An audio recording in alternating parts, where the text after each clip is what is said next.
I stand today on behalf of 110 million Filipinos. President Marcos has pointed out some of the challenges that the world must quickly resolve. He talks about the country's commitment to peace and how through peaceful means, differences can be resolved.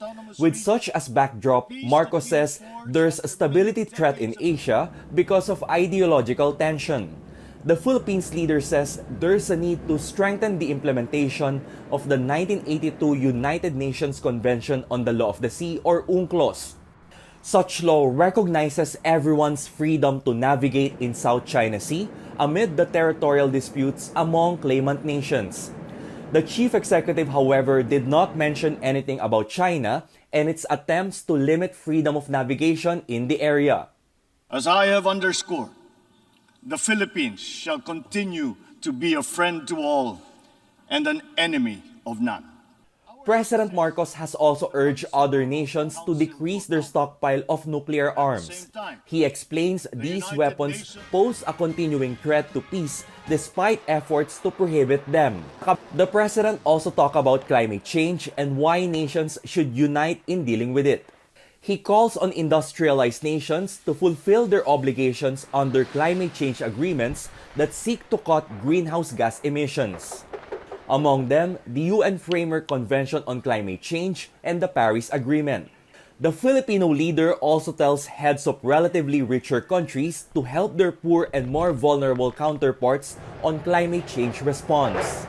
President Marcos says they're hoping for more concrete results when the Conference of Parties takes place in Egypt before the year ends. We absorb more carbon dioxide than we emit, and yet we are the fourth most vulnerable country to the effects of climate change.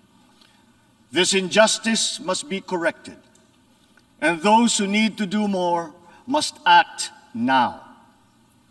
The president also calls on everyone to respond to economic and political inequalities and inequities among countries.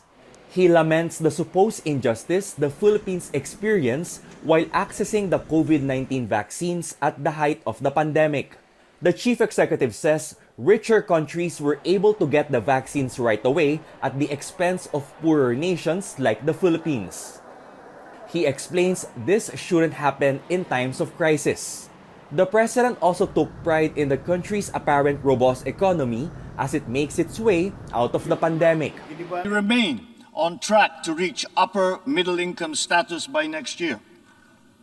With steady investment in food, public health, education, and other social services, we expect to become a moderately prosperous country by 2040. I am confident that we will achieve this vision. His speech lasted for over 21 minutes.